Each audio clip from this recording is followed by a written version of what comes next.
Você já reparou que o medo só aparece quando a gente tem alguma coisa grande acontecendo? Se a gente está fazendo alguma coisa meia boca ou alguma coisa que é importante, mas assim, você já está acostumado a fazer, você não sente medo. O medo só aparece quando você está fazendo alguma coisa grande. E aí eu fiquei me perguntando, cara, mas por que isso, né? Por que a gente fica sentindo medo? E por que muitas vezes a gente trava no medo? E aí eu comecei a refletir sobre o assunto e cheguei a algumas respostas. Primeiro que o medo, se você está sentindo ele, é porque tem alguma coisa que importa. Se não fosse alguma coisa que importa, você não estaria sentindo esse medo. Logo, o medo é uma coisa boa, porque significa, é um sinal de que você está fazendo alguma coisa que importa. Segundo ponto, se a gente não achar que é a gente que tem que resolver tudo, será que a gente sente mesmo esse medo? Ou ele é um medo que só aparece porque a gente acha que a gente tem que dar conta de tudo? Aquela autossuficiência, sabe? Que você vai ficando cansado só de pensar.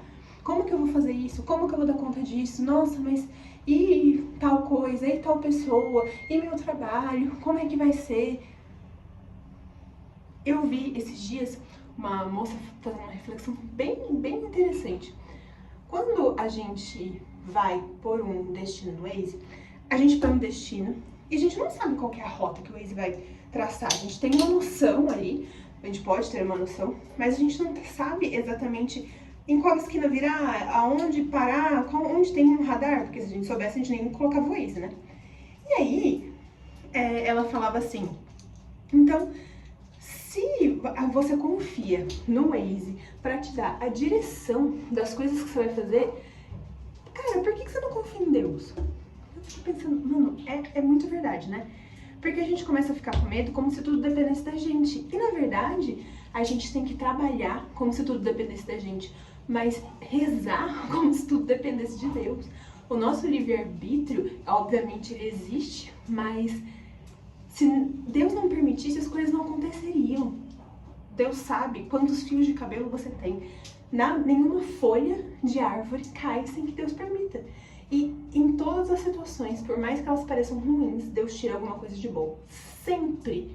Então, se no Waze, que vai dizer, vira a próxima esquina, vira sei lá o quê, vai não sei aonde, muda de rota, a gente confia, por que em Deus a gente não confia?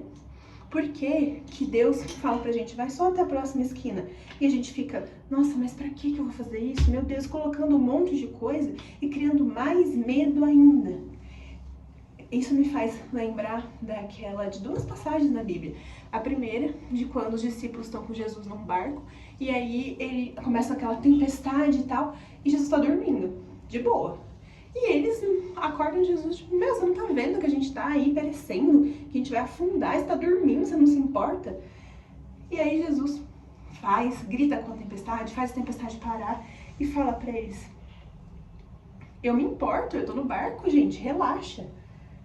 E se a gente sabe que Jesus está no barco, por que é que a gente tem medo da tempestade? Me lembro de outra coisa também. Vou só fazer essa parte do cabelo, que senão vai ficar no meu rosto.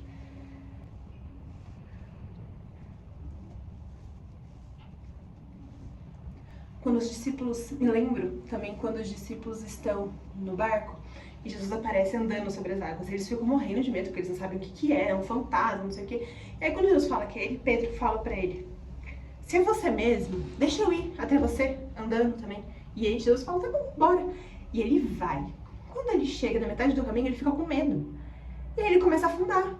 E ele começa a olhar pra baixo. Tem uma cena de Chosen que é bem ilustrativa nesse sentido de ele começa a olhar pra baixo, ele não sabe o que fazer. E aí Jesus vai lá e salva ele. Mas por que ele começou a afundar? Porque ele tirou os olhos de Jesus. Ele esqueceu que Jesus estava no barco. Ele tirou os olhos dele e começou a olhar no meio do caminho, na minha cabeça, todo aquele como que ele não dava conta, sabe? Tipo, como que eu vou ficar aqui? Como que eu vou aguentar o vento? E ele começou a se preocupar com todo o barulho externo e esqueceu de olhar para Jesus, esqueceu que Jesus estava ali no barco. Eu tô vivendo um momento na minha vida que eu preciso falar sobre isso e internalizar isso, porque Jesus sempre está no barco. Tô vivendo hoje coisas que eu nunca imaginei que eu ia viver. Meu casamento foi infinitamente melhor do que o que eu imaginava que eu ia ter. Então, por que depois a gente começa a ter medo? E como eu falei, o maior problema não é ter o medo, porque o medo é um sinal de que as coisas dão certo, de que é uma coisa importante. O maior problema é ficar paralisado no medo. É achar que, como você está sentindo medo, não é para você fazer aquilo. Nosso sistema nervoso é um pouco assim, né? Dá o medo como se fosse um sinal de alerta, de pare. Talvez seja um sinal de atenção, mas atenção para entender por que é que você está sentindo tanto medo. Por que é que você vai parar no sentimento? Porque se aparece no momento em que você vê que é uma coisa muito importante a ser feita, olha para Jesus. Lembra que ele está no barco. Lembra que foi ele que trouxe e permitiu que você chegasse até aqui. Olha para trás, olha para sua história e vê que ele sempre esteve presente, até mesmo quando você tirou os olhos dele. Então para com isso. Para de sentir medo, de parar no medo e de achar que isso é sinal que você não pode viver a vida que você queria viver, que você sempre sonhou viver. Que hoje a gente possa começar a pensar nas coisas importantes da nossa vida que dão medo com outros olhos, esquecendo o caminho e olhando para Jesus. Porque aí a gente vai conseguir trabalhar como se tudo dependesse da gente e rezar como se tudo dependesse dele. E aí sim as coisas estão no lugar. Faz sentido? Tô sozinha nessa agonia, nessa emoção?